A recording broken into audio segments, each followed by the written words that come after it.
the same week that the EU is fast-tracking membership for Ukraine, the Ukrainian government has officially banned the opposition party permanently. Yes, So, this is true. yeah, this is true. This is not fake. This is not a fake tweet. They received, by the way, the opposition party received 20% of the vote in the election, and Zelensky's government moved to have them removed. Yes.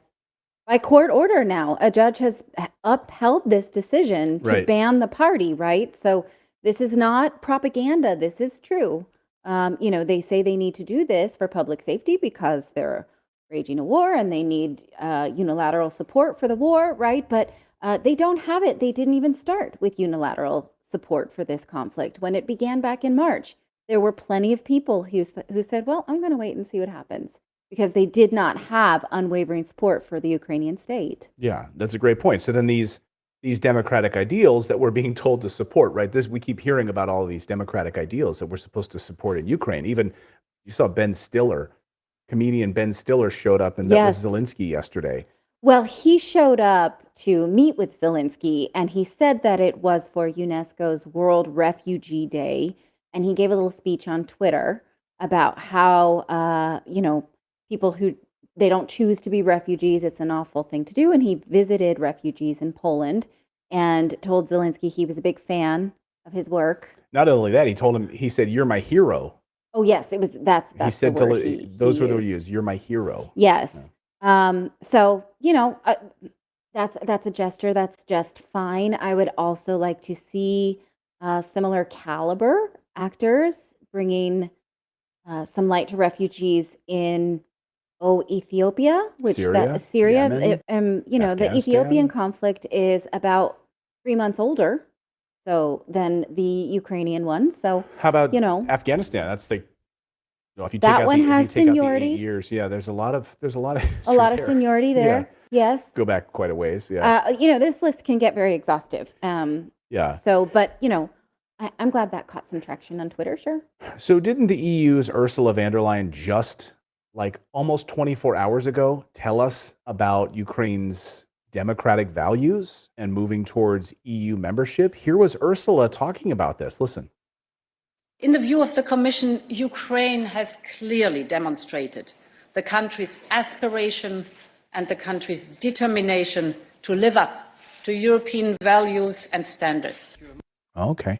So banning the opposition party, literally, you can't have any opposition at all inside Russia. And then meanwhile, the Ukrainian parliament voted on Sunday to ban Russian music and the sale of Russian books. So they're just wiping everything out now. So no music, no Russian music, no Russian We literature. need that European politician who yelled at Justin Trudeau for not being very good at democracy. Right. We need her to step up. Yeah, and she say, was like a "This is- German. Yeah. This is not how things are done, you guys. That's not what democracy means. You're getting it wrong on the test." We also talked about Ukraine trying to get rid of Russian language altogether. Like you're not Yes, that for 8 but years has been the case that in the happened Donbass. years ago. Yes, Yeah. by decree, right? And so now we're getting word of, in those places that are Russian controlled, now schools are reclaiming their language and teaching in Russia. So Russian. Excuse me. Yeah, I Russian. didn't mean to yell. So yesterday, I don't know if you caught Morning Joe. I know you're a big fan of the Morning Joe on MSNBC. Washington Post columnist Max Boot. It's absolutely essential. And I think the key here is we have to understand that we're making a mistake in the way that we think about the war, because we keep thinking about it as their war. The Ukrainians are fighting. We need to think about it as our war. Putin is waging war on the West. He is trying to destroy the rules-based international order that we Americans, we Europeans, we all stand for this. This is a direct threat to all of us, and we need to understand this is not a foreign aid project. This is not charity. This is self-defense. This is the front line of freedom right here in the Donbass. The Ukrainians are fighting and dying for all of us. We need to step up.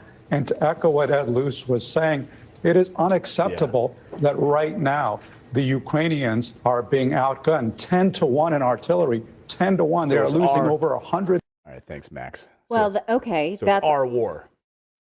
I would just like to say that I don't support any war. I am unequivocally for peace. But if this is the case, and Congress is sending so much money and so much star power and so much attention they need to vote and declare it a war. Then, at this point, it's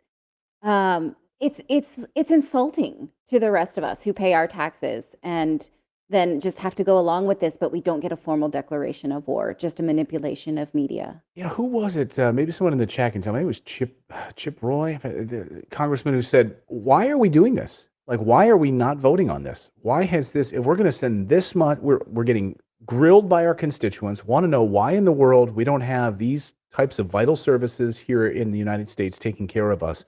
And if we're going to call this a war, we're going to continue to funnel all of this money. If it's quote for a Washington Post columnist saying this is our war, this is our values, Yeah. then vote for it. But how is it I'm just questioning it. How is it our values? Like Caitlin Johnstone tweeted this in response to this Max Boot. She says, "These war hawks in April, don't call it a proxy war. It's not a proxy war. The war hawks in May, of course it's a proxy war. The war hawks in June, it's not their war, it's our war." Like, you can see the evolution of it, right? Yes. And I think that these people who are trying to control public opinion are concerned that most of us are just fatigued at supporting a war that we don't actually feel is ours, right? And it's affecting us because of the way that it makes it more expensive to live our lives right now. So I think that this, the propaganda keeps hatcheting up for fear of our malaise about it. Whereas on this show, I don't feel malaise. I have never felt supportive of this conflict. Yeah, and of course you see the World War III, speech now as it relates to Lithuania, and I'm telling you, as you talked about, like this is perhaps the most vehement the most vehement words we've heard. Maybe that's the wrong way to say it.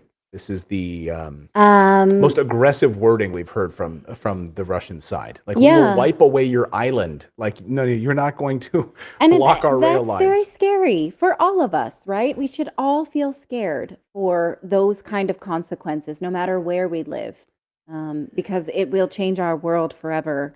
And I think we would all like a different type of leveling up for social change. Matt Thompson has this tweet: "People debating whether or not this is our war or their war should be very, very much consider the fact that at least 70 countries are providing assistance of one kind or another to Ukraine in this war. This is very much a world war."